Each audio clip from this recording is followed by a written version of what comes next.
Okay.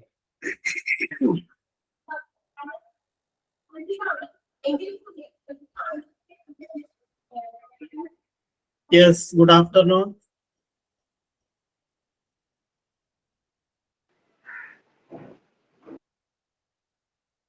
കേൾക്കണല്ലേ?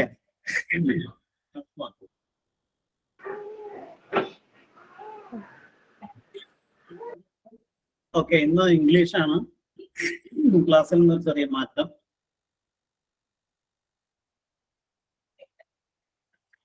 Yes, അപ്പൊ നമ്മൾ കഴിഞ്ഞ ക്ലാസ്സിൽ എന്തായിരുന്നു ഡിസ്കസ് ചെയ്തത്?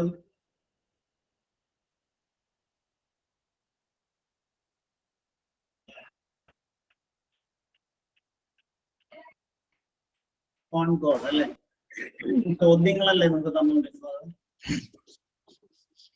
ഓൺ ഗോഡുമായി ബന്ധപ്പെട്ട ചോദ്യങ്ങൾ അല്ലേ?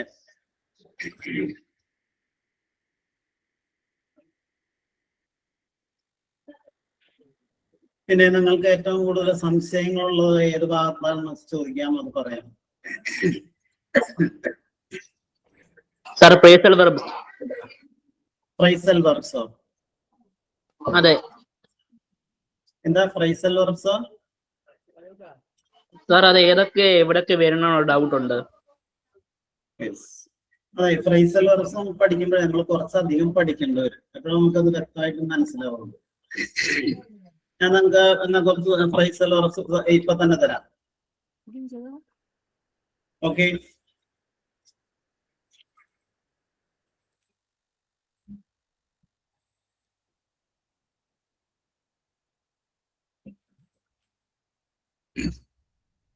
നോക്കാം.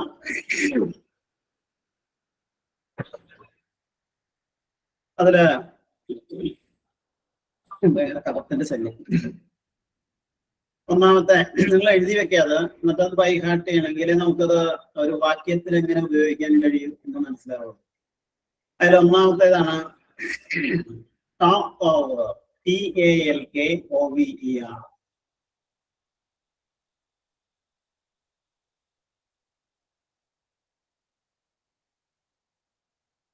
Talk over. Talk over means discuss a matter, അല്ലെങ്കിൽ ചർച്ച ചെയ്യുക. ഇപ്പൊ ഡിസ്കസ് ചെയ്യുക എന്ന അർത്ഥത്തിൽ നമ്മൾ ഉപയോഗിക്കുന്ന ഒരു ഫ്രൈസൽ വെർബാണ് ടോക്ക് ഓവർ.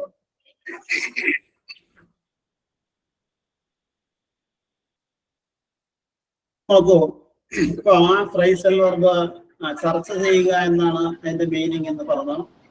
അത് നമ്മളൊരു വാക്യത്തിൽ ഉപയോഗിക്കുമ്പോൾ എങ്ങനെ വരും നിങ്ങൾ നോക്കാം.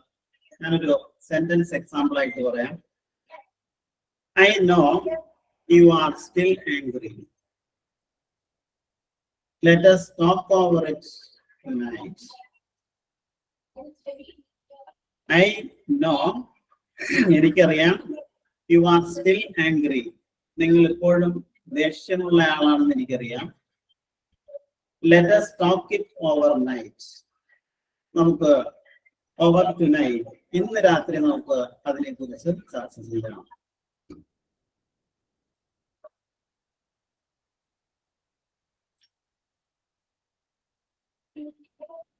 അപ്പൊ ടോക്ക് ഓവർ എന്ന് പറഞ്ഞാൽ ചർച്ച ചെയ്യുക. നിങ്ങൾ എക്സാമ്പിൾ കൂടെ എവിടെയെങ്കിലും എഴുതി വെക്കാം, അതെങ്ങനെ പ്രയോഗിക്കുന്നു എന്ന് കൂടി മനസ്സിലാക്കാം. അതായത് ഒരു വെർബിന് പകരമായിട്ടാണ് ഈ ഫ്രൈസൽ വെർബ് ഉപയോഗിക്കുന്നത്. ഇപ്പൊ ഇംഗ്ലീഷ് ഭാഷ ഇത്രയും ആകർഷകമാവുന്നതിന് കാരണം അതിലെ ഫ്രൈസൽ വെർബ്സിന്റെ ഉപയോഗം. Next, second one, turn over. TURN over.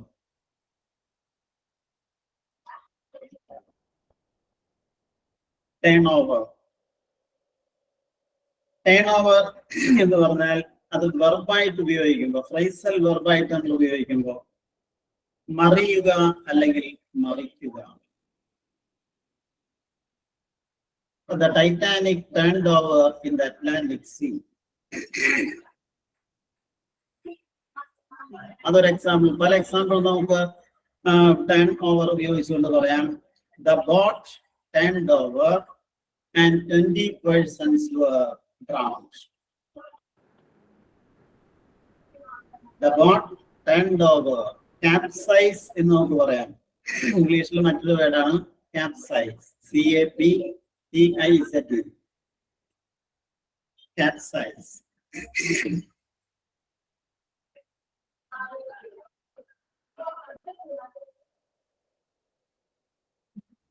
അപ്പോ ടേൺ ഓവർ എന്താന്ന് മനസ്സിലായില്ലേ? നമുക്ക് anybody any doubts you can ask.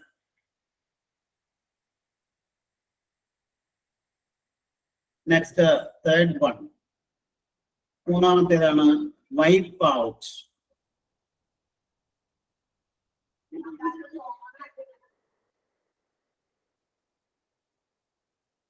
Wipe out എന്ന് പറഞ്ഞാൽ തുടച്ചു നീക്കുക അല്ലെങ്കിൽ ഉന്മൂലനം ചെയ്യുക. Destroy completely. Wipe out.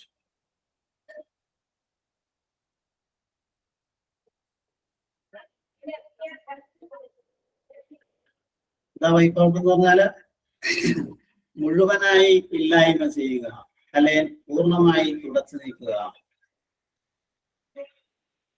അത് ഒരു സെന്റൻസിൽ ഉപയോഗിക്കുമ്പോൾ ശ്രദ്ധിക്കാം. We must try to wipe out poverty from our country. We must try. നമ്മൾ ശ്രമിക്കണം. എന്തിനു ശ്രമിക്കണം? To wipe out. അതായത് to destroy completely poverty from our country. നമ്മുടെ രാജ്യത്ത് നിന്ന് ദാരിദ്ര്യം പൂർണ്ണമായി ഉന്മൂലനം ചെയ്യാൻ നമ്മൾ ശ്രമിക്കണം. കേൾക്കണില്ല സാർ. കേൾക്കണില്ല?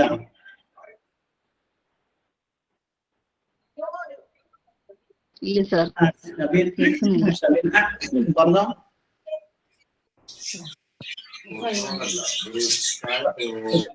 ഇപ്പൊ കേൾക്കണില്ലേ?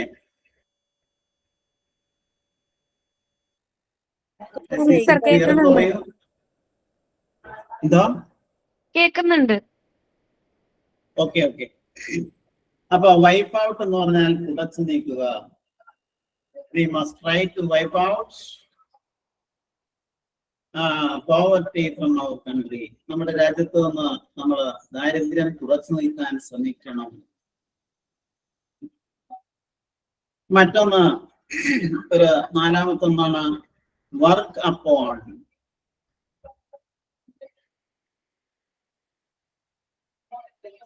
വർക്ക് അപ്പോൺ കേട്ടോ. വർക്ക് എന്ന് പറഞ്ഞ വാക്കിനോടൊപ്പം അപ്പോൺ എന്ന പ്രപ്പോസിഷൻ ചേർത്തപ്പോ വർക്കിന്റെ യാതൊരു മീനിങ്ങും അതിലില്ല.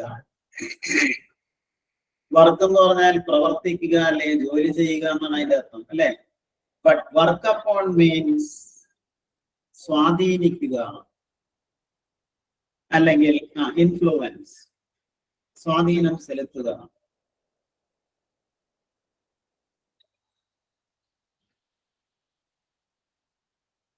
വർക്ക് അപ്പോൺ ഒരു വാക്യത്തിൽ ഉപയോഗിക്കുമ്പോൾ നോക്കാം.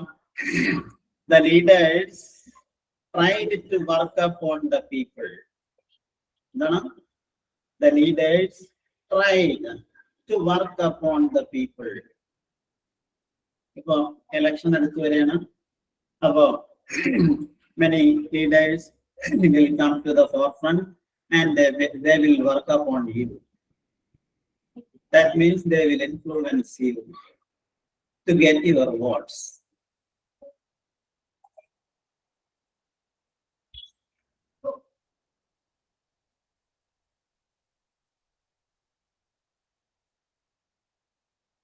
ഓക്കെ, അടുത്തൊരു വേർഡാണ് വർക്ക് ഔട്ട്.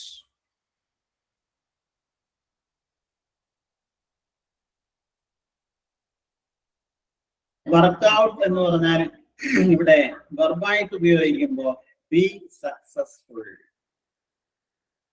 ഒരു പദ്ധതി വിജയിപ്പിക്കുക അല്ലെങ്കിൽ വിജയിക്കുക.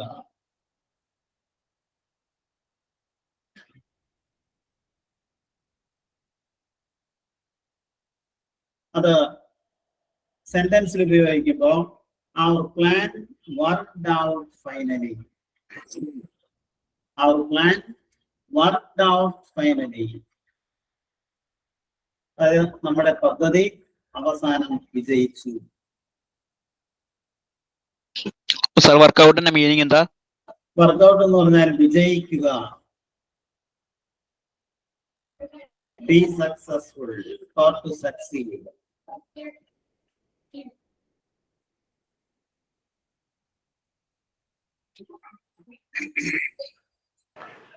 സാർ എക്സാമ്പിൾ ഒന്നുകൂടി പറയോ? യെസ്, ഏത് വർക്ക്ഔട്ടിന്റെ ആണോ? അതെ അതെ. Workout, our plan worked out. That means our plan became successful in the end. Our plan worked out finally. Finally.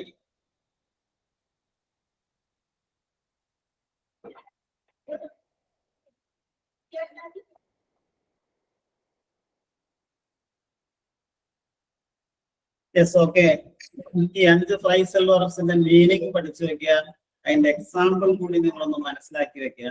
അപ്പോൾ അതെവിടെ ഉപയോഗിക്കും എന്ന് വ്യക്തമായി മനസ്സിലാക്കാൻ കഴിയും. ഇനി ഇപ്പൊ നിങ്ങൾക്ക് 5 പഠിക്കുക, ഇതിന് കൂടുതൽ വേണമെങ്കിൽ ഞാൻ തരാം. അത് നിങ്ങളുടെ താല്പര്യം പോലെ എന്താണെന്നൊക്കെ ചെയ്യാം.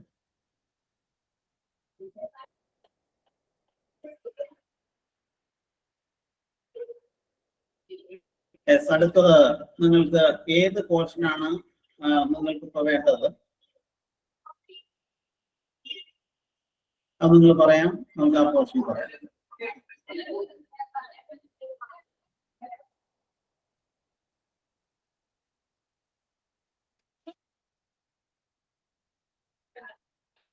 Sir, tenses in conditional sentence. Tenses in conditionals അല്ലേ? ഓക്കെ.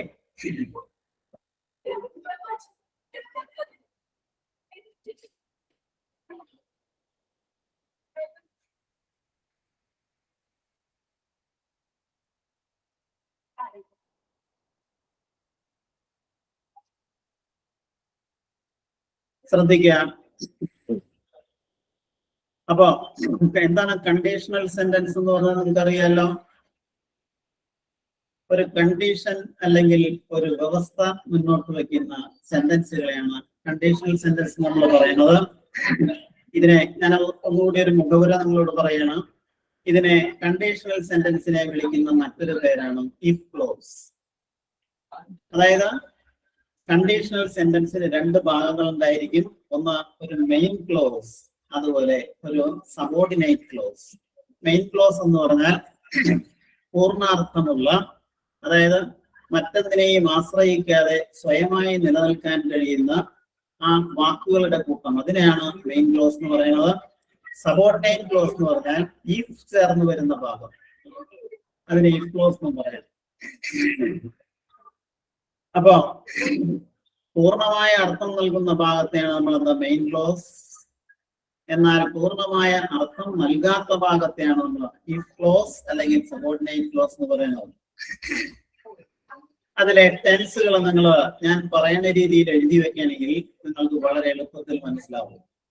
ആദ്യം തന്നെ നിങ്ങൾ ഒരു കാര്യം ചെയ്യാം, ആ ബുക്കിന്റെ ഏതെങ്കിലും ഒരു ഭാഗത്ത് ഇഫ് ക്ലോസ് മുകളിലായിട്ട് എഴുതാം.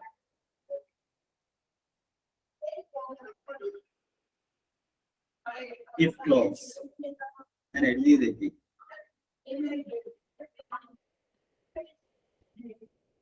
ഇഫ് ക്ലോസ് എന്ന് എഴുതാം.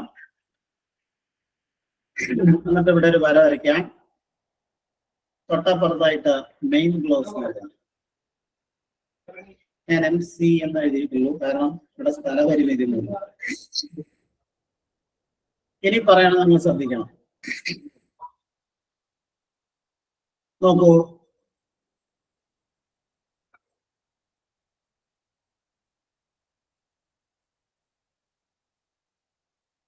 നോക്കാം. ഇഫ് ക്ലോസില് സിമ്പിൾ പ്രസന്റ് ടെൻസ് ആണെങ്കിൽ മെയിൻ ക്ലോസിൽ will or shall എന്നുണ്ടായിരിക്കണം.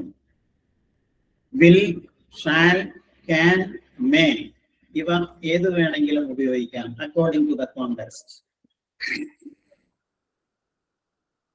See what have we understood? If the if clause contains simple present tense, the main clause should have will, shall, can or may. ഇതിനെ നമ്മൾ open condition എന്നാണ് പറയുന്നത്. അതിനൊരു example നിങ്ങളോട് പറയാം. If you write the exam, നിങ്ങൾ പരീക്ഷ എഴുതുകയാണെങ്കിൽ you will get the first rank or you will pass.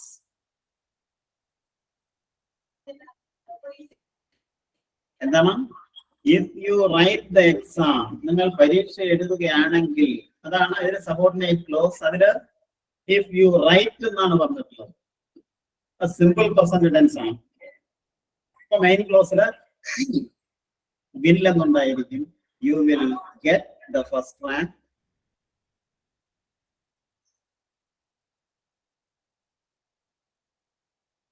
കണ്ടോ? If Shidin Varghese invites me, I will come to your house. If Shidin Varghese invites me, Shidin Varghese എന്നെ ക്ഷണിക്കുകയാണെങ്കിൽ I will come to your house. ഞാൻ നിങ്ങളുടെ വീട്ടിൽ വരും. ഇതിനെ നമ്മൾ open condition എന്നാണ് പറയുന്നത്. നമ്മൾ വ്യക്തമായി മനസ്സിലാക്കേണ്ട ഒന്നാണ്.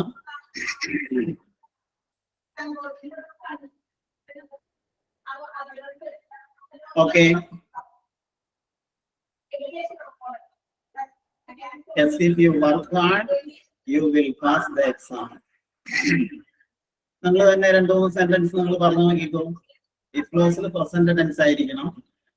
മെയിൻ ക്ലോസിൽ വേറെ ഓഡിയോ അവിടെ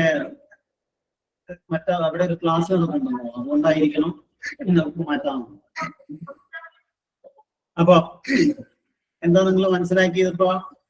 ഇഫ് ക്ലോസിൽ സിമ്പിൾ പ്രസന്റ് ടെൻസ് ആണെങ്കിൽ മെയിൻ ക്ലോസിൽ വിൽ, ഷാൽ, ക്യാൻ, മേ ഇവ ഏതെങ്കിലും ആയിരിക്കും പറഞ്ഞത്. If you study well, you will pass.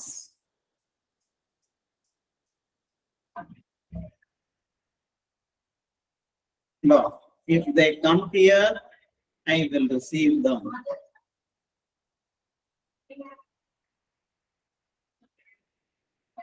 ഇപ്പോ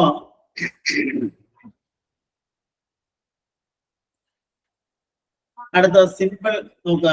ഇനി അടുത്തതാണ് ഇഫ് ക്ലോസിൽ സിമ്പിൾ പാസ്റ്റ് ആണെങ്കിൽ. കേട്ടോ, ഇഫ് ക്ലോസില് സിമ്പിൾ പാസ്റ്റ് ടെൻസ് ആണെങ്കിൽ മെയിൻ ക്ലോസില് വുഡ്, ഷുഡ്, കുഡ്, മൈറ്റ് എന്നിവയായിരിക്കും ഉണ്ടാവുന്നത്. V2 ആണെങ്കിൽ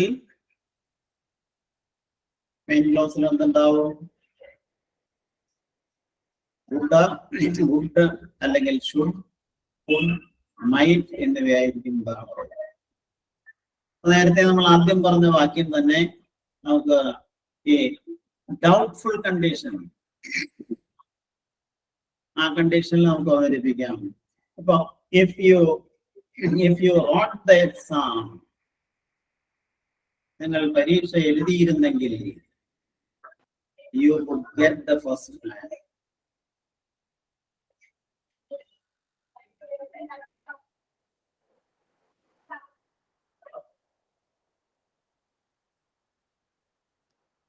If you invited me, I would come there. If you studied well, you would get the first rank. ടെൻസിൽ വരുന്ന മാറ്റങ്ങൾ ശ്രദ്ധിച്ചാൽ മതി. അപ്പോ രണ്ടാമത്തെ കണ്ടീഷണൽ സെന്റൻസ് ആണ് ഡൗട്ട്ഫുൾ കണ്ടീഷൻ എന്നാണ് ഇതിന് പറയുന്നത്. ആദ്യത്തേത് ഓപ്പൺ കണ്ടീഷൻ ആണ്. അപ്പൊ if you wrote the exam, you would get the first rank എന്ന് പറഞ്ഞാൽ അതൊരു ഡൗട്ട്ഫുൾ, ഒരു സംശയാസ്പദമായിട്ടുള്ള ഒരു കണ്ടീഷനെയാണോ ശരിക്കും അവതരിപ്പിക്കുന്നത്. നിങ്ങൾ പരീക്ഷ എഴുതിയിരുന്നെങ്കിൽ നിങ്ങൾക്ക് പാസ്സാവാമായിരുന്നു, അപ്പൊ നിങ്ങൾക്കത് ചെയ്യാമായിരുന്നു എന്നാണ് അതിന്റെ അർത്ഥം. നെക്സ്റ്റ് മൂന്നാമത്തെ കണ്ടീഷണൽ ക്ലോസ് ആണ്, കണ്ടീഷണൽ സെന്റൻസ് ആണ്. ഇഫ് ക്ലോസില് പാസ്റ്റ് പെർഫെക്റ്റ് ടെൻസ് ആണെങ്കിൽ, അതായത് if clause contains had plus past participle, main ക്ലോസില് would have അല്ലെങ്കിൽ might have, would have, should have plus V3 ആ ഫോം ഉണ്ടായിരിക്കണം.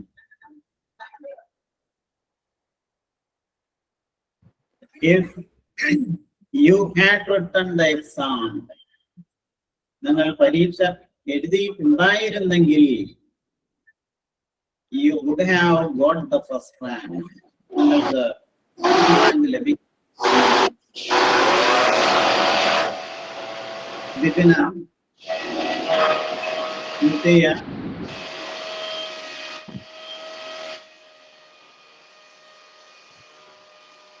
okay. If you had written the exam, നിങ്ങൾ പരീക്ഷ എഴുതിയിട്ടുണ്ടായിരുന്നെങ്കിൽ you would have got the first rank, നിങ്ങൾക്ക് ഒന്നാം rank ലഭിക്കുമായിരുന്നു. That means ഇതിനെ അൺറിയൽ കണ്ടീഷൻ എന്നാണ് പറയുന്നത്. അതായത് ഒരിക്കലും നടക്കാതെ പോയ ഒരു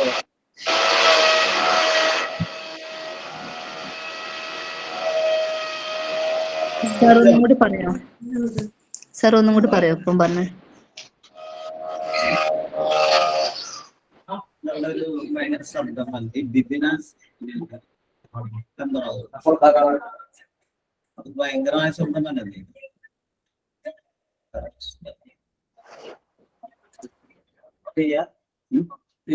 ഓക്കെ, അപ്പൊ നോക്കാം. തേർഡ് കണ്ടീഷണൽ എന്ന് പറഞ്ഞാൽ അത് തേർഡ് കണ്ടീഷണലില് ഇഫ് ക്ലോസിൽ പാസ്റ്റ് പെർഫെക്റ്റ് ആണെങ്കിൽ, എന്താ പാസ്റ്റ് പെർഫെക്റ്റ് എന്ന് പറഞ്ഞാൽ എന്ത് മനസ്സിലായി? പാസ്റ്റ് പെർഫെക്റ്റില് ഹാഡ് പ്ലസ് പാസ്റ്റ് പാർട്ടിസിപ്പിൾ ഉണ്ടായിരിക്കും, അല്ലെങ്കിൽ ഹാഡ് പ്ലസ് V3 എന്നുണ്ടായിരിക്കും. അങ്ങനെയാകുമ്പോ മെയിൻ ക്ലോസില് വുഡ് ഹാവ് അല്ലെങ്കിൽ should have, would have, might have, ഇങ്ങനെയുള്ള ഏതെങ്കിലും രൂപങ്ങളായിരിക്കും ഉണ്ടാവുന്നത്. എക്സാമ്പിൾ പറഞ്ഞു നോക്കാം. If you had written the exam, നിങ്ങൾ അതിന്റെ മലയാളം കൂടി മനസ്സിലാക്കണം. If you had written the exam, നിങ്ങൾ പരീക്ഷ എഴുതിയിട്ടുണ്ടായിരുന്നെങ്കിൽ, അത് കേൾക്കുമ്പോ തന്നെ നമുക്കറിയാം നിങ്ങൾ പരീക്ഷ എഴുതിയില്ല. അപ്പോ മുൻകാലത്ത് നടക്കാതെ പോയ ഒരു കാര്യം അവതരിപ്പിക്കാനാണ് ഈ തേർഡ് കണ്ടീഷണൽ, അതിനെ അൺറിയൽ കണ്ടീഷണൽ സെന്റൻസ് എന്നാണ് പറയുന്നത്. ഇത് ഉപയോഗിക്കുന്നത്. അപ്പൊ നിങ്ങൾ അതുപോലത്തെ വാക്യം പറഞ്ഞു നോക്കിക്കോ. ഒരു സെന്റൻസ് തന്നെ നിങ്ങൾ ഓപ്പൺ കണ്ടീഷനിൽ പറയാം, സിമ്പിൾ പ്രസന്റൻസിൽ പറയാം. അത് തന്നെ നിങ്ങൾ സിമ്പിൾ പാസ്റ്റിൽ പറയാം, അത് തന്നെ പാസ്റ്റ് പെർഫെക്റ്റിൽ പറയാം.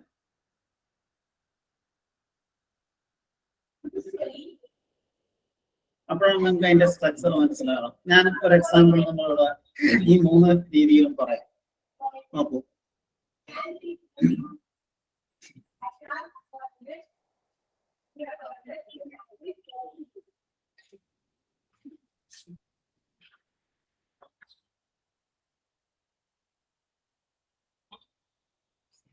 If she comes here, If she comes here, I will talk to her. If she comes here, I will talk to her. അവൾ ഇവിടെ വരികയാണെങ്കിൽ ഞാൻ അവളോട് സംസാരിക്കും. ഓപ്പൺ കണ്ടീഷൻ ആണ്, സിമ്പിൾ പ്രസന്റ് ആണ്, if clause. If she came here, I would talk to her. അവൾ ഇവിടെ വന്നിരുന്നെങ്കിൽ ഞാൻ അവളോട് സംസാരിക്കുമായിരുന്നു. അത് ഡൗട്ട്ഫുൾ ആണ്, വേണമെങ്കിൽ നടക്കാൻ സാധ്യതയുള്ള ഒരു കാര്യം കൂടിയാണ്.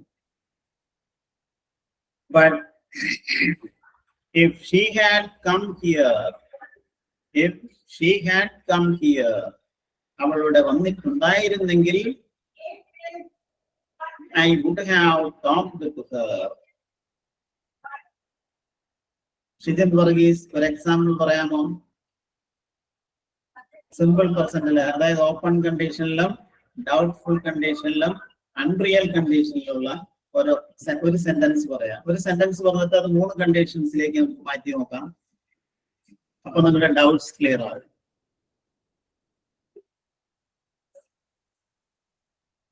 Any example you like, you can cite.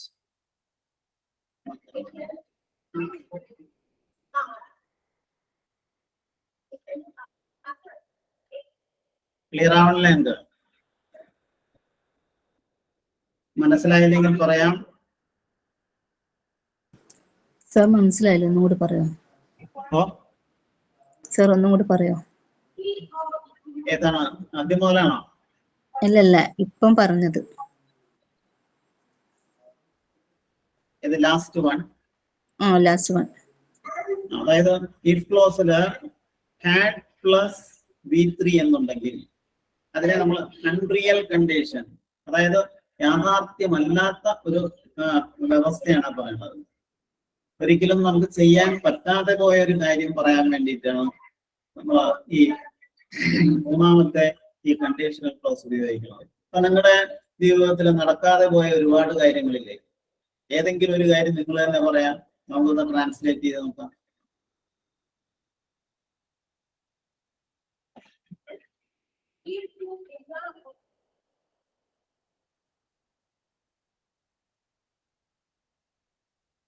പറയാം.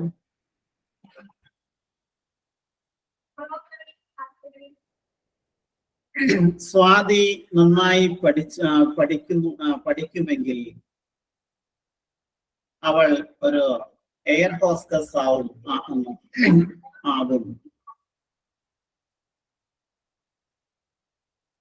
സ്വാതി നന്നായി പഠിക്കുന്നുവെങ്കിൽ അല്ലെങ്കിൽ പഠിക്കുകയാണെങ്കിൽ അവൾ ഒരു പൈലറ്റ് ആവും, അല്ല ഒരു എയർ ഹോസ്റ്റസ് ആവും. എങ്ങനെ പറയും? If Swati studies well, she will become an air hostess. If Swati studied well, past tense ആയി, സ്വാതി നന്നായി പഠിച്ചിരുന്നുവെങ്കിൽ she would become an air hostess. She would become a hostess. If she had come study, she would become. അല്ല, if clause past tense ആണെങ്കിൽ main ക്ലോസിൽ would plus base form അല്ലെങ്കിൽ V1 ഉണ്ടായിരിക്കും. പിന്നെ if Swati had studied well, if Swati had studied well, Swathi നന്നായിട്ട് പഠിച്ചിട്ടുണ്ടായിരുന്നെങ്കിൽ she would have become an air hostess. ഏത് example വേണമെങ്കിൽ നിങ്ങൾക്ക് പറയാം.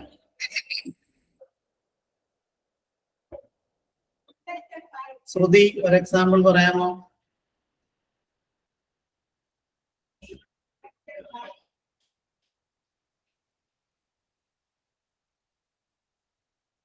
Shruti, is it audible for you?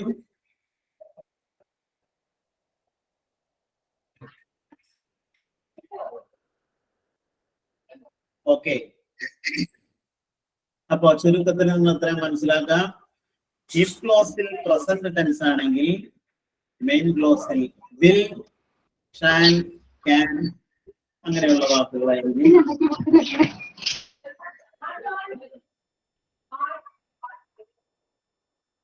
If ക്ലോസിൽ സിമ്പിൾ പാസ്റ്റ് ആണെങ്കിൽ മെയിൻ ക്ലോസിൽ വുഡ്, ഷുഡ്, കുഡ്, മൈറ്റ് എന്നിവയായിരിക്കും. If ക്ലോസിൽ പാസ്റ്റ് പെർഫെക്റ്റ് ആണെങ്കിൽ, അതായത് ഹാഡ് പ്ലസ് പാസ്റ്റ് പാർട്ടിസിപ്പിൾ ആണെങ്കിൽ മെയിൻ ക്ലോസിൽ മൈറ്റ് ഹാവ് പ്ലസ് അല്ലെങ്കിൽ could have, might have, could have ഇങ്ങനെയുള്ള പ്രയോഗങ്ങളായിരിക്കും ഉപയോഗിക്കുന്നത്. ഇനി നാലാമത്തെ ഒരു കണ്ടീഷണൽ ക്ലോസ് ഉണ്ട്. അതിനെ നമ്മൾ സീറോ കണ്ടീഷണൽസ് എന്നാണ് പറയുന്നത്. അത് വേറൊന്നുമല്ല, ഇഫ് ക്ലോസിലും പ്രസന്റ് ടെൻസ് ആയിരിക്കും, മെയിൻ ക്ലോസിലും പ്രസന്റ് ടെൻസ് ആയിരിക്കും. സാധാരണ ജനറൽ ട്രൂത്ത് അല്ലെങ്കിൽ സയന്റിഫിക് ട്രൂത്ത്സ് ആണ് ഈ സീറോ കണ്ടീഷൻസിൽ അവതരിപ്പിക്കാറ്. ഞാനൊരു ഉദാഹരണം പറയാം. നിങ്ങൾ ഐസ് ചൂടാക്കുകയാണെങ്കിൽ അത് ഉരുകും. അല്ല, അത് ഷിജിൻ വർഗീസ്, അതൊരു പ്രപഞ്ച സത്യം എന്നുള്ളത് ശരിയാണ്. Sunrisers in the east. But അത് നമ്മൾ ഇഫ് ക്ലോസിൽ എങ്ങനെ പറയും?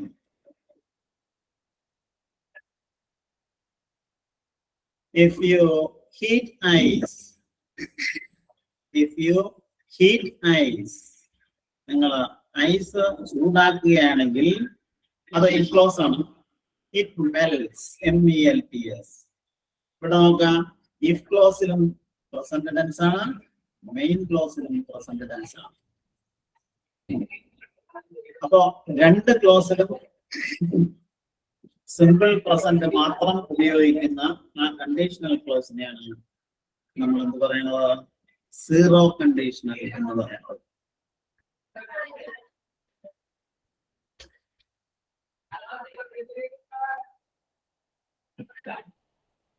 ഓക്കെ, അപ്പോ ഈ കണ്ടീഷണൽ സെന്റൻസുകളിലെ ടെൻസുകൾ നിങ്ങൾക്ക് മനസ്സിലായെങ്കിൽ പറയാം. അതുമായി ബന്ധപ്പെട്ട് കുറച്ച് ചോദ്യങ്ങൾ നിങ്ങളോട് ചോദിക്കാമോ? നിങ്ങൾ അതിന് ആൻസർ പറയണം. മനസ്സിലായിട്ടുണ്ടെങ്കിൽ നിങ്ങൾ പറയും. ഫസ്റ്റ് എക്സാമ്പിൾ ഇതാണ്. If you help him. ശ്രദ്ധിക്കാം, if you help him. If കഴിഞ്ഞിട്ട് സബ്ജക്റ്റ്, പിന്നെ ഹെൽപ്പ്, യു ഹെൽപ്പ് എന്ന് പറഞ്ഞാൽ അപ്പൊ നമുക്ക് മനസ്സിലാക്കാം അത് സിമ്പിൾ പ്രസന്റ് ആണ്. If you help him, he dash U.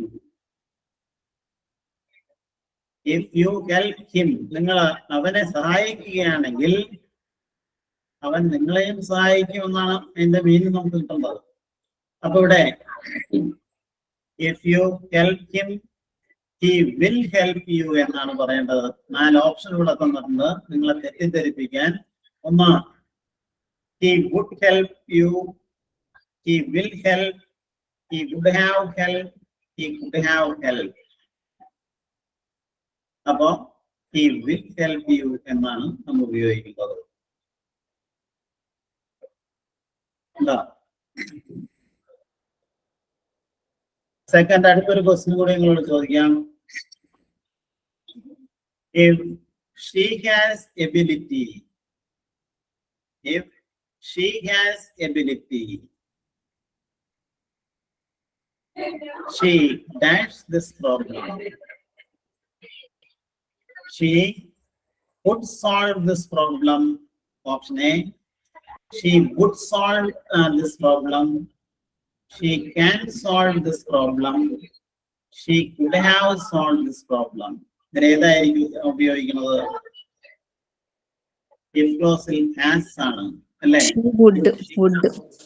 No, അവിടെ നമ്മൾ ഉപയോഗിക്കേണ്ടത് ഹാസ് എന്നുള്ളത് പ്രസന്റ് ടെൻസ് ആണ്. അപ്പൊ നമ്മള് മെയിൻ ക്ലോസില് വിൽ എന്നല്ലെങ്കിൽ ക്യാൻ എന്നായിരിക്കണം. നമ്മൾ തന്നിട്ടുള്ള ഓപ്ഷനിൽ വില്ലില്ല, നമുക്കുള്ളത് ക്യാൻ ആണ്. അപ്പൊ നമ്മള് if she has ability, she can solve this problem എന്നാണ് ഉപയോഗിക്കുന്നത്.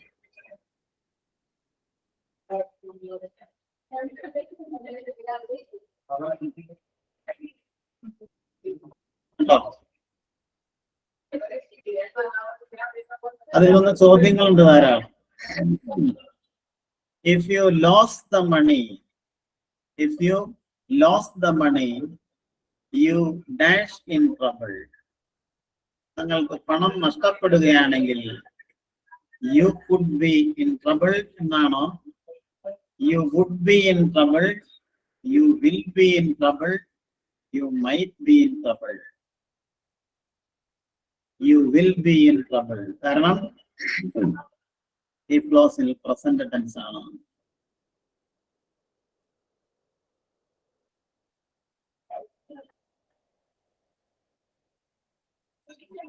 ഇതിപ്പോ തിരിച്ച് നമ്മളോട് ചോദിക്കും, if I called her, ഞാനൊരു വേർഡ് പറയണം, ഒരു സെന്റൻസ് പറയണം. If I called her, വിളിച്ചു. If I called her, she dash come. അവിടെ എന്ത് പറയും? If I called her, she will come എന്ന് പറയോ? നിങ്ങൾ അത് മനസ്സിലാക്കിയിട്ടില്ല ചിലരെപ്പോഴും. ലൈഫ് ക്ലോസില് കോൾഡ് എന്ന പാസ്റ്റ് ടെൻസ് അല്ലേ? അപ്പൊ മെയിൻ ക്ലോസിൽ എന്തുണ്ടായിരിക്കണം? വിൽ മെയിൻ ക്ലോസില് വുഡ് എന്നോ വുഡ് എന്നോ അങ്ങനെയുള്ള വാക്കുകളായിരിക്കണം. Would, WOULD.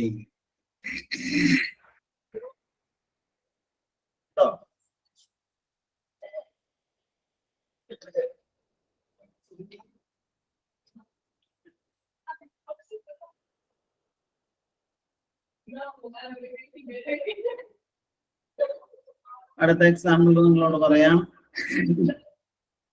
If you had helped him,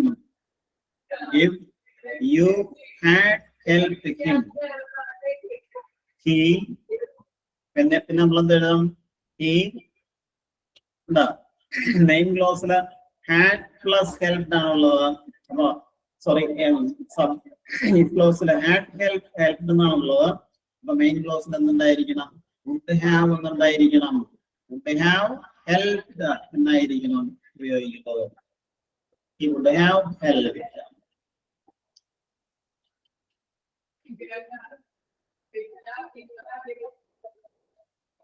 അടുത്തത്, if you freeze water,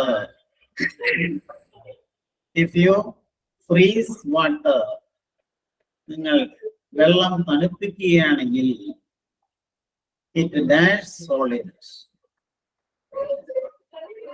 അത് സോളിഡ് ആയി മാറും. ഇവിടെ ഈ ക്ലോസില് ഒരു പെർമനന്റ് ട്രൂത്താണ്. അപ്പൊ നമ്മൾ എന്ത് എഴുതും? ഇറ്റ് ബിക്കംസ് എന്നാണ് എഴുതേണ്ടത്. കാരണം ഇറ്റ് എന്നുള്ളത് സിംഗുലർ ആണ്. അപ്പൊ വെറും സിംഗുലർ ആയിരിക്കണം. നോക്കാം, ഒരു വെർബ് സിംഗുലർ ആണോ പ്ലൂറൽ ആണോ എന്ന് നമുക്ക് എങ്ങനെ മനസ്സിലാക്കാൻ കഴിയും? Add s or es to the base form or V1 of the verb. വെർബിന്റെ ആദ്യത്തെ ഫോമിനോടൊപ്പം എസ് എന്നോ es എന്നോ ചേർത്താൽ വെർബ് സിംഗുലർ ആയിട്ട് മാറും. അപ്പൊ ഇവിടെ നമ്മൾ ഇറ്റ് ബിക്കംസ് എന്നാണ് നമ്മൾ പറയേണ്ടത്.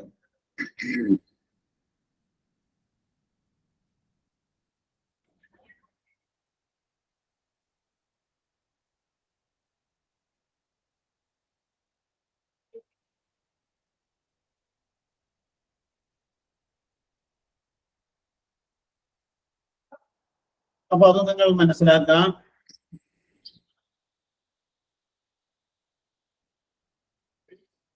ഇപ്പൊ നമ്മൾ പറഞ്ഞുകൊണ്ടിരുന്ന വാക്യങ്ങളെല്ലാം ഇഫ് ക്ലോസിലാണ് ആരംഭിച്ചത് അല്ലെ?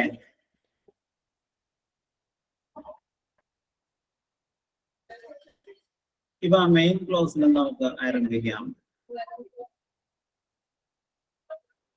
Yes, if the word ends in S or ES, that word is singular.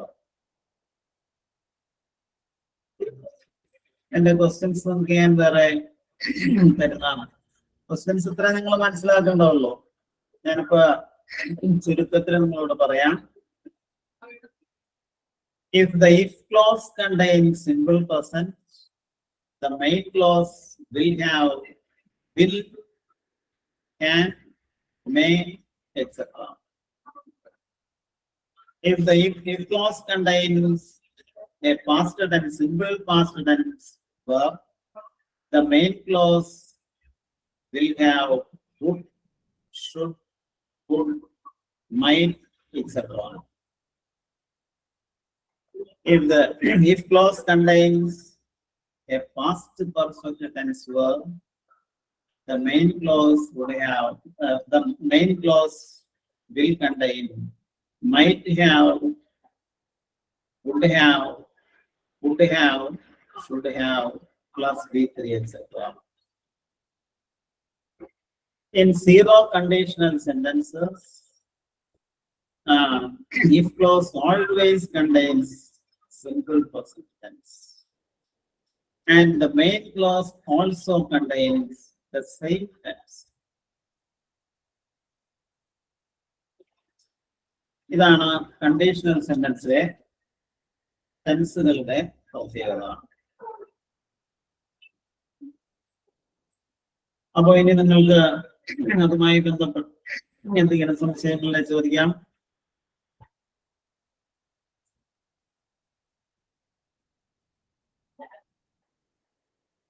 Sir, ഈ പാസീവ് വോയിസും ആക്റ്റീവ് വോയിസും ഒന്ന് പറയോ?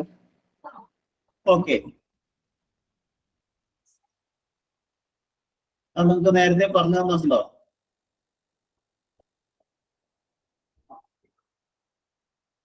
ഇല്ല, ഞാൻ കിട്ടിയിട്ടില്ല. ശരി, അല്ല അതിൽ നിന്ന് ക്വസ്റ്റ്യൻസ് നിങ്ങളോട് ചോദിക്കുമെന്ന് വിചാരിച്ചായിരുന്നു. നോക്കാം.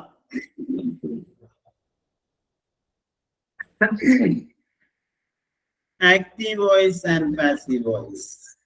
ആക്ട് ചെയ്യുക എന്ന് പറഞ്ഞാൽ എന്താ? പ്രവർത്തിക്കുക. അതായത് ഒരു വാക്യത്തില് കർത്താവിന് അല്ലെങ്കിൽ സബ്ജക്റ്റിന് പ്രാധാന്യം കൊടുത്തുകൊണ്ട് ഉള്ള വാക്യങ്ങളെയാണ് നമ്മൾ ആക്റ്റീവ് വോയിസിലെ വാക്യങ്ങൾ അല്ലെങ്കിൽ കർത്തരി പ്രയോഗം എന്നാണ് മലയാളത്തിൽ പറയുന്നത്. എന്താ? സബ്ജക്റ്റിന് പ്രാധാന്യം കൊടുത്തെഴുതുന്ന വാക്യങ്ങളെ ആക്റ്റീവ് വോയിസ് എന്നും ഓബ്ജക്റ്റിന് പ്രാധാന്യം കൊടുത്തെഴുതുന്ന വാക്യത്തെ പാസീവ് വോയിസ് അല്ലെങ്കിൽ കർമ്മണി പ്രയോഗം എന്ന് മലയാളത്തിൽ പറയും. മലയാള വ്യാകരണത്തിലും അത് വിശദമായിട്ട് പറയുന്നുണ്ട്. അപ്പോ എന്താണ് active voice and passive voice? We use active voice when the subject of the sentence is important.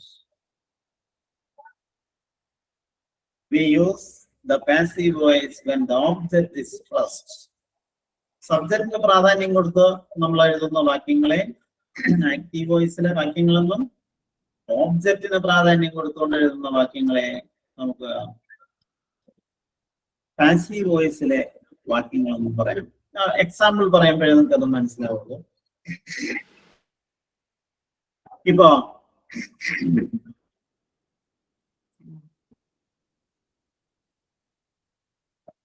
ഞാൻ ഇതിനെ ഒരു പേര് വെച്ചിട്ട് തന്നെ പറയാം. Revathi sings a song. നോക്കൂ, Revathi sings a song. Revathi ഒരു പാട്ട് പാടുന്നു. ഇവിടുത്തെ വാക്യത്തിലെ സബ്ജക്റ്റ് രേവതി എന്നാണ്, വെർബ് സിംഗ്സ് എന്നാണ്, ഓബ്ജക്റ്റ് എ സോങ് എന്നാണ്. ഇവിടെ ഈ വാക്യത്തിൽ ഏറ്റവും പ്രാധാന്യമുള്ളത് രേവതി എന്ന സബ്ജക്റ്റിനാണ്. പാടുന്നു എന്നുള്ളതിന് പ്രാധാന്യമില്ല, ഓബ്ജക്റ്റിനും പ്രാധാന്യമില്ല. പാടുന്നു എന്നുള്ളതിന് പ്രാധാന്യമുണ്ട്, ഓബ്ജക്റ്റിന് പ്രാധാന്യം കുറവാണ്. Revathi sings a song. രേവതിക്ക് എന്ന സബ്ജക്റ്റിനാണ് പ്രാധാന്യം. അതുകൊണ്ട് അതിനെ ആക്റ്റീവ് വോയിസിലെ വാക്യം എന്ന് വിളിക്കാം. പക്ഷെ ഈ വാക്യം തന്നെ നമുക്ക് മറ്റൊരു രീതിയിൽ പറയാം. അത് ഉപയോഗിക്കുന്ന സാഹചര്യങ്ങളുണ്ട്. അതെന്താണെന്ന് പിന്നീട് പറയുന്നതായിരിക്കും. ഇതിലെ ഓബ്ജക്റ്റ്, ഞാനിപ്പോ പറഞ്ഞ വാക്യത്തിലെ ഓബ്ജക്റ്റ് എ സോങ് എന്നുള്ളതാണ്. ആ സോങ്ങിന് പ്രാധാന്യം കൊടുത്തുകൊണ്ട് നമുക്ക് ഈ വാക്യം പറയാം. ആ വാക്യം പറയുമ്പോ a song is sung by Revathi. A song is sung by Revathi. രേവതിയാൽ ഒരു പാട്ട് പാടപ്പെടുന്നു. ഇത് സാധാരണ നമ്മൾ സയന്റിഫിക് ആൻഡ് അതുപോലെ ന്യൂസ് പേപ്പർ ലാംഗ്വേജിലാണ് സാധാരണ ഇത് ഉപയോഗിക്കുന്നത്. അപ്പൊ അവിടുത്തെ പ്രാധാന്യം രേവതിക്കല്ല, സോങ്ങിനാണ്. ഇങ്ങനെ ഓബ്ജക്റ്റിന് പ്രാധാന്യം കൊടുത്ത് എഴുതുന്ന വാക്യങ്ങളെയാണ് പാസീവ് വോയിസിലെ വാക്യങ്ങൾ എന്ന് പറയുന്നത്. ഇനി പാസീവ് വോയിസ് എവിടെയൊക്കെയാണ് ഉപയോഗിക്കുന്നത്, ഏത് സാഹചര്യത്തിലെല്ലാം പാസീവ് വോയിസ് ഉപയോഗിക്കാം?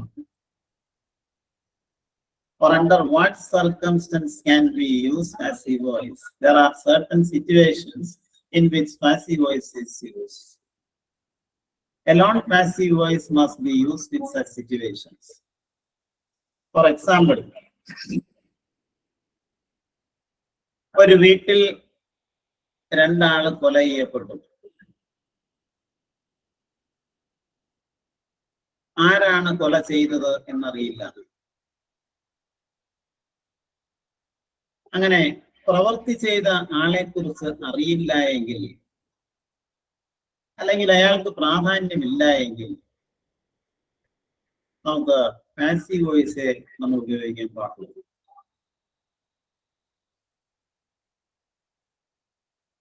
ആ വീട്ടിൽ രണ്ടാളുകൾ കൊല്ലപ്പെട്ടു. നമുക്ക് എങ്ങനെ പറയാം?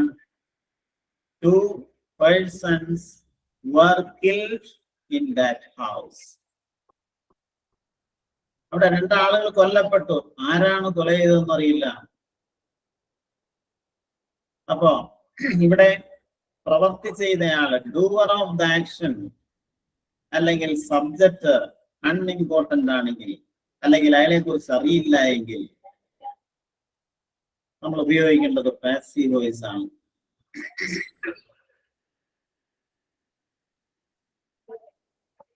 ഇപ്പൊ നമുക്ക് എല്ലാവർക്കും അറിയാവുന്നതാണ് രാജീവ് ഗാന്ധി വധം. അദ്ദേഹം ഒരു രാത്രി 10 മണിക്കാണ് കൊല്ലപ്പെടുന്നത്. ആരാണ് കൊന്നത് എന്ന് വ്യക്തമല്ല.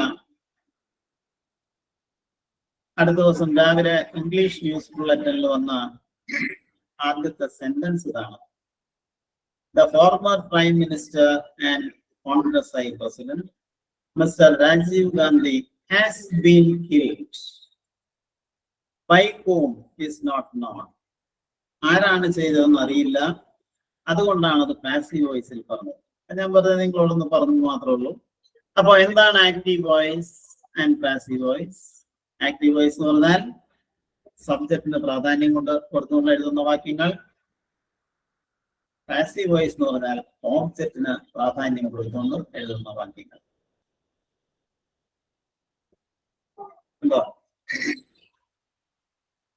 നോക്കാം നമുക്ക് എങ്ങനെ ആക്റ്റീവ് വോയിസിലെ ഒരു സെന്റൻസ് പാസീവ് വോയിസിലേക്ക് മാറ്റാം. ഇവിടെ 12 ടെൻസുകളാണ് ഉള്ളത്. അതിൽ 4 ടെൻസുകൾക്ക് നമുക്ക് പാസീവ് വോയിസ് എഴുതാൻ കഴിയില്ല. അത് ഏതെല്ലാമാണെന്ന് ഞാൻ നിങ്ങളോട് പറയാം. നമ്മൾ ആദ്യമായി പഠിക്കുന്ന ടെൻസാണ് സിമ്പിൾ പ്രസന്റ് ടെൻസ്. അതിലെ ഒരു വാക്യം എടുക്കാം. ആ വാക്യം എങ്ങനെ പാസീവിലേക്ക് മാറ്റാം എന്ന് നിങ്ങളോട് പറയാം. ഇപ്പോ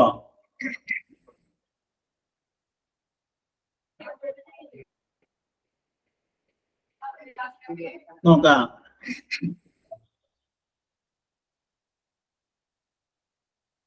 Shijin Varghese buys an elephant. നമുക്ക് ഗ്രാമീണ എക്സാമ്പിൾ ആണ് നല്ലത്. ഷിജിൻ വർഗീസ് ബൈസ്, BUYS ഉണ്ടോ? ബൈസ് എന്ന് കേട്ടാൽ നമുക്കറിയാം സിമ്പിൾ പ്രസന്റ് ആണ്. An elephant. ഷിജിൻ വർഗീസ് ഒരു ആനയെ വാങ്ങുന്നു. ഇവിടെ പ്രാധാന്യം ഷിജിൻ വർഗീസിനാണ്. നമുക്ക് ആനയ്ക്ക് പ്രാധാന്യം കൊടുത്തുകൊണ്ട് അത് എഴുതണം. അപ്പൊ നമ്മൾ ഓബ്ജക്റ്റ് ആദ്യം തന്നെ എഴുതാം. ആൻ എലിഫന്റ് എന്ന് ആദ്യം എഴുതണം. ആൻ എലിഫന്റ് എന്ന് കഴിഞ്ഞിട്ട് നിങ്ങൾ am or is or are ഇതിലേതെങ്കിലും ഒന്ന് ഉപയോഗിക്കണം. ഇവിടെ ഓബ്ജക്റ്റ് ആയ ഷിജിൻ വർഗീസ് സിംഗുലർ ആണ്, ഏകവചനമാണ്. അപ്പൊ നിങ്ങൾ എന്തുപയോഗിക്കും? ഷിജിൻ വർഗീസ് ആം എന്ന് പറയോ, ഷിജിൻ വർഗീസ് ആർ എന്ന് പറയോ, ഷിജിൻ വർഗീസ് ഈസ് എന്ന് പറയോ? യെസ്. അപ്പൊ ഷിജിൻ വർഗീസ് ഈസ് കഴിഞ്ഞാൽ നമ്മൾ ഉപയോഗിച്ച ബൈ എന്നുള്ളതിന്റെ പാസ്റ്റ് പാർട്ടിസിപ്പിൾ V3 ഫോം ഉപയോഗിക്കണം. അപ്പൊ an elephant is bought by, bought കഴിഞ്ഞാൽ പിന്നെ by plus agent. By plus ഏജന്റിന് പ്രാധാന്യമില്ല. ബൈ ഷിജിൻ വർഗീസ് എന്നുള്ളതിന് പ്രാധാന്യം സത്യത്തിലില്ല. എങ്കിലും വാക്യം എഴുതുമ്പോൾ അങ്ങനെ എഴുതുന്നു. അപ്പൊ an elephant is bought by Shijin Varghese. ഉണ്ടോ?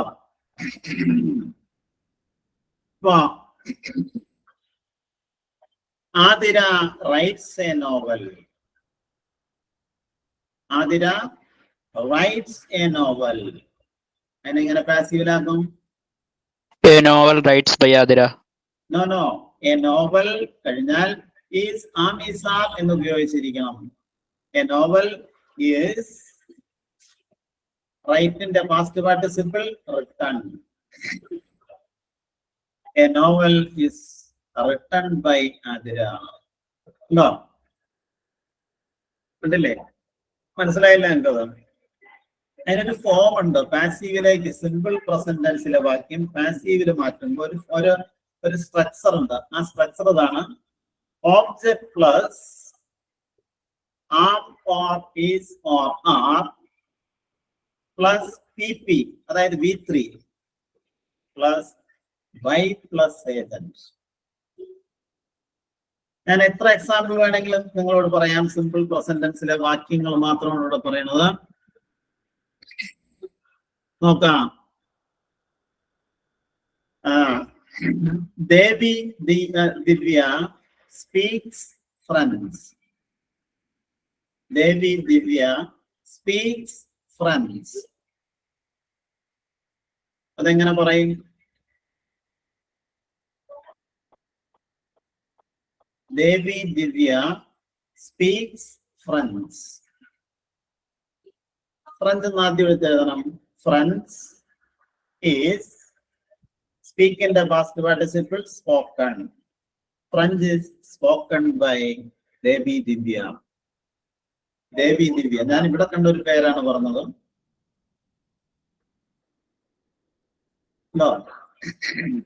ഏത് വാക്യം വേണമെങ്കിലും നിങ്ങൾക്ക് പറയാം.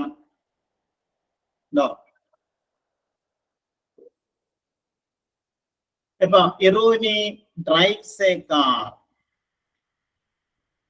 ഇറൂനി ഡ്രൈവ്സ് എ കാർ എങ്ങനെ പറയും? A car is driven by Iruni. ഉണ്ടോ?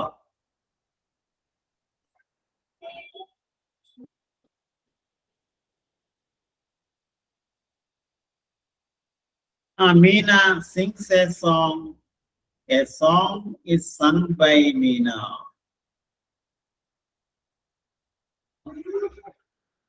നമുക്ക് എങ്ങനെ വേണമെങ്കിലും പറയാം. ഇപ്പൊ രേവതി ലവ്സ് എ ബോയ് ഇങ്ങനെ പറയും നമ്മള്.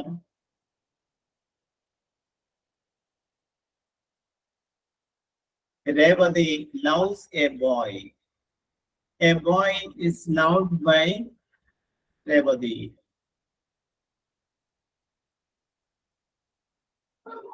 The boy hates Revati. The boy hates Revati. നമ്മൾ എങ്ങനെ പറയും? Revati is hated by the boy. അപ്പൊ ആ മാറ്റമാണ് നിങ്ങൾ ശ്രദ്ധിക്കേണ്ടത്. അതെ, ഏത് വാക്യം വേണമെങ്കിലും നിങ്ങൾക്ക് പറയാവുന്നതാണ്. സിമ്പിൾ പ്രസന്റ് ടെൻസിലെ വാക്യം പാസീവിലേക്ക് മാറ്റുമ്പോൾ see that structure and keep that structure in your mind. That is, the structure is this: object plus am or is or are. According to the subject, you have to use either am or is or are.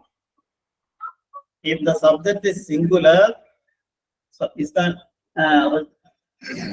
object written as the subject is singular, you have to use is. If it is plural, you have to use are. If it is I, use am. Plus V3 അല്ലെങ്കിൽ past participle plus by plus agent.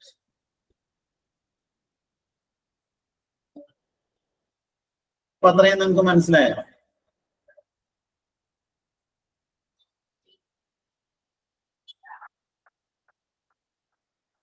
പറയാം. നിങ്ങൾക്ക് ഇനി എന്തെങ്കിലും വല്ല സംശയങ്ങൾ അതിലുണ്ടെങ്കിൽ നിങ്ങൾക്ക് ചോദിക്കാം.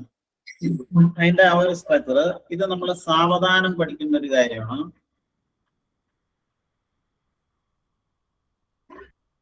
ഇത് വളരെ സ്ലോ ആൻഡ് സ്റ്റഡി ആയിട്ട് പഠിക്കണം. കാരണം അതിലെ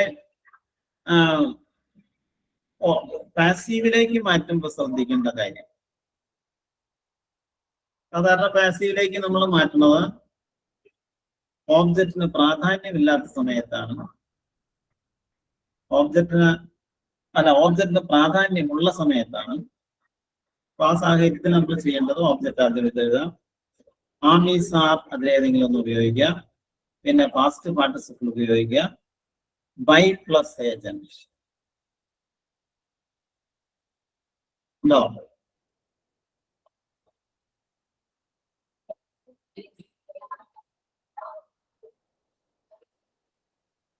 ഇനി ഡൗട്ട്സ് നിങ്ങൾക്ക് ഉണ്ടെങ്കിൽ ചോദിക്കാം. ഇതുവരെ പറഞ്ഞത് പാസീവ് വോയിസ്.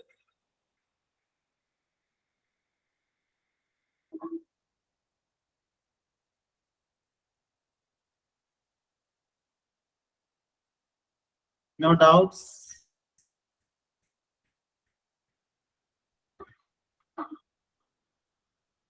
ഞാൻ മാത്രം ഇങ്ങനെ പറഞ്ഞുകൊണ്ടിരുന്നിട്ട് കാര്യമില്ല. നിങ്ങളുടെ ഡൗട്ട്സും കൂടി ഉണ്ടെങ്കിൽ അത് കൂടി ക്ലിയർ ചെയ്യണം. അതാണ് വേണ്ടത്.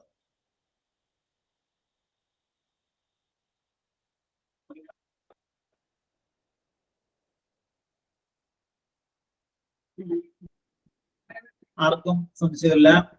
അപ്പൊ ശരി, സിമ്പിൾ പ്രസന്റ് ടെൻസിലെ വാക്യം പാസീവിലേക്ക് മാറ്റുന്നതാണ് ഇപ്പൊ നമ്മൾ പറഞ്ഞത്. അടുത്ത ടെൻസ് എന്ന് പറഞ്ഞാൽ പ്രസന്റ് കണ്ടിന്യൂസ് ടെൻസ് ആണ്. പ്രസന്റ് ടെൻസ് എന്ന് പറഞ്ഞാൽ അതിന് എത്ര ഫോംസ് ഉണ്ട്? പ്രസന്റ് ടെൻസിന് 4 ഫോംസ് ഉണ്ട്. ഒന്ന് സിമ്പിൾ, അതിന്റെ എല്ലാം കൂടെ 4ന്റെയും കൂടെ പ്രസന്റ് എന്നുണ്ടായിരിക്കും. അതായത് simple present, present continuous, present perfect, present perfect continuous.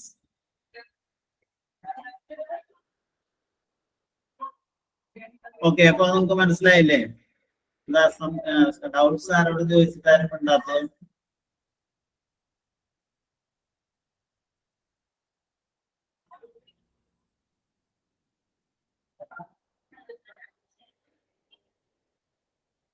അപ്പൊ അടുത്ത ടെൻസിലെ കാര്യങ്ങൾ നമുക്ക് നെക്സ്റ്റ് ക്ലാസ്സിൽ ഡിസ്കസ് ചെയ്യാവുന്നതാണ്. Okay, then it is time for us to wind up our class for today. Thank you. Thank you, sir.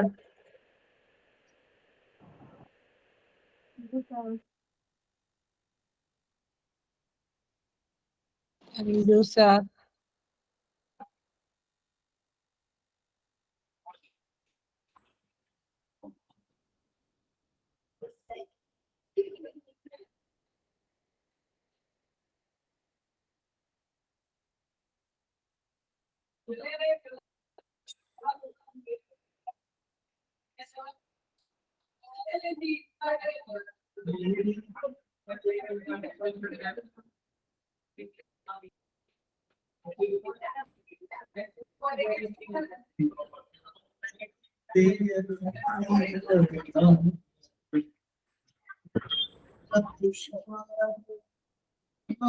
Thank